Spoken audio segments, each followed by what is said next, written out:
June 28, 1914, Sarajevo, Bosnia. The world was on the brink of a new century, a time of progress and optimism. Yet one moment, one gunshot, would unravel decades of fragile diplomacy and ignite the deadliest conflict humanity had ever seen. This is the story of the assassination of Archduke Franz Ferdinand, the event that triggered World War I. To understand the impact of this assassination, we must first explore the geopolitical landscape of early 20th century Europe. The continent was a powder keg, divided by alliances, imperial ambitions, and growing nationalism. The Austro-Hungarian Empire was one of the great powers, but it faced internal turmoil. Ethnic minorities, particularly Slavs, in Bosnia and Serbia, sought independence. Meanwhile, neighboring Serbia promoted the idea of uniting all South Slavs into one nation, a vision that directly threatened the stability of the Austro-Hungarian Empire. At the same time, Europe's major powers, Germany, Russia, Britain, and France, were bound by complex alliances. The Triple Entente, France, Russia, and Britain, stood against the Triple Alliance, Germany, Austria, Hungary, and Italy. The stage was set for conflict, and all it needed was a spark. Franz Ferdinand was no ordinary heir to the Austro-Hungarian throne. Born on December 18, 1863 in Graz, Austria, he was the eldest son of Archduke Karl Ludwig, the younger brother of Emperor Franz Joseph I. From an early age, Franz Ferdinand demonstrated a reserved yet determined personality, qualities that would come to define his approach to both life and politics.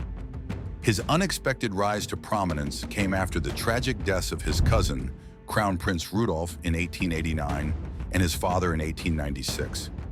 Suddenly, Franz Ferdinand became the next in line to the throne of one of Europe's most powerful empires. As heir to the Austro-Hungarian Empire, Franz Ferdinand faced the daunting challenge of navigating a realm plagued by ethnic tensions. Comprising a mosaic of nationalities, Austrians, Hungarians, Czechs, Slovaks, Poles, Serbs, Croats, and others, the empire was constantly teetering on the edge of disunity. Franz Ferdinand envisioned reforms that would grant greater autonomy to the Slavic regions of the empire, an idea that made him both a figure of hope for some and a source of resentment for others. His plans for a federalized Austro-Hungarian empire, though progressive in theory, threatened the ambitions of nationalist movements in Serbia and elsewhere in the Balkans. Adding to his complex persona, Franz Ferdinand's personal life was marked by a controversial love story. In 1900, he married Sophie, Duchess of Hohenberg, a Czech aristocrat. Their union was a morganatic marriage, meaning Sophie and their children were excluded from any claim to the throne. Despite this, their bond was a deep and genuine partnership, and Sophie often accompanied Franz Ferdinand on his official visits, a practice that would prove fatal on their fateful trip to Sarajevo. The tensions between Austria-Hungary and Serbia had been simmering for years. Serbia, emboldened by its victories in the Balkan Wars and driven by a vision of uniting all South Slavs, increasingly clashed with Austria-Hungary, which sought to maintain its influence in the region. The annexation of Bosnia and Herzegovina by Austria-Hungary in 1908 further inflamed Serbian nationalist sentiments, as these territories were home to a significant Slavic population. Against this backdrop, Franz Ferdinand's decision to visit Sarajevo on June 28, 1914, was fraught with symbolic and political significance. The date was no coincidence.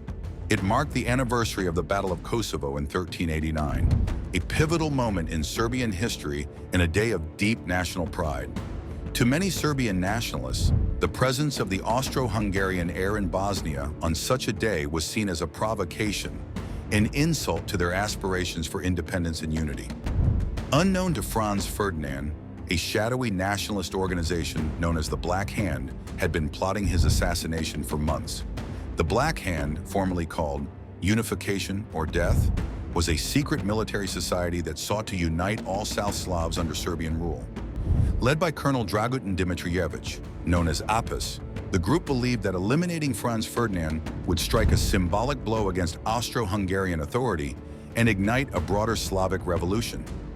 Among the conspirators was Gavrilo Princip, a 19-year-old Serbian nationalist who had grown up in poverty and hardship. Princip idolized the idea of a unified Slavic state and saw himself as a soldier in the fight for liberation. Along with 6 other conspirators, Princip was stationed along the motorcade route in Sarajevo, armed with pistols, grenades, and cyanide capsules for suicide in case of capture. On the morning of June 28, 1914, Franz Ferdinand and Sophie arrived in Sarajevo by train. The atmosphere was a mix of celebration and tension. Crowds lined the streets to catch a glimpse of the royal couple, while the Black Hand assassins lay in wait, each positioned at strategic points along the motorcade route. As the procession began, the first assassin, Nedeljko Čebrinović, hurled a hand grenade at the Archduke's car. The explosive, however, missed its target and detonated under the following vehicle, injuring bystanders and members of the entourage. Unfazed, Franz Ferdinand ordered the motorcade to continue to the city hall, where he delivered a speech expressing gratitude for the warm reception. Remarkable given the attack that had just occurred. After the reception, Franz Ferdinand insisted on visiting the hospital to check on the wounded from the earlier bombing. However, this decision inadvertently sealed his fate. The motorcade's route was altered to accommodate the visit, but due to miscommunication, the drivers took a wrong turn onto Franz Joseph Street, a small, crowded side street. It was here, outside a delicatessen, that Gavrilo Princip stood. Princip had believed his opportunity had passed after the earlier failed attempt. But when he saw the Archduke's car reversing and momentarily stopping just a few feet away from him, he seized his chance. Princip stepped forward, drew his pistol, and fired 2 shots at point-blank range. The first bullet struck Sophie in the abdomen, causing fatal internal injuries. The second hit Franz Ferdinand in the neck, severing his jugular vein. Eyewitnesses later recounted that Franz Ferdinand's final words were to his wife, "Sophie, don't die. Stay alive for our children." Both succumbed to their wounds within minutes. The assassination sent shockwaves across Europe. Austria-Hungary blamed Serbia for the attack, setting off a chain reaction of ultimatums, mobilizations, and declarations of war. Austria-Hungary issued an ultimatum to Serbia, demanding harsh measures that infringed on its sovereignty. Serbia's response, though conciliatory, was deemed insufficient.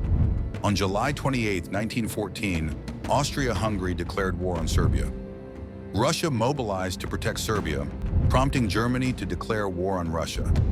France and Britain soon joined the fray, and within weeks the world was at war. The assassination of Franz Ferdinand had lit the fuse on a powder keg that had been building for decades. Over the next 4 years, the world witnessed unprecedented destruction. By the time the war ended in 1918, over 16 million people had lost their lives. The assassination of Franz Ferdinand had not just claimed 2 lives, it had set the stage for one of the deadliest conflicts in human history. The assassination of Franz Ferdinand remains a pivotal moment in history. It serves as a reminder of how fragile peace can be and how seemingly small events can trigger global consequences.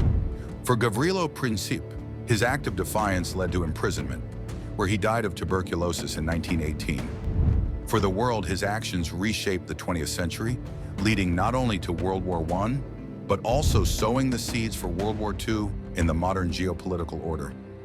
Today, Sarajevo stands as a symbol of resilience and reconciliation.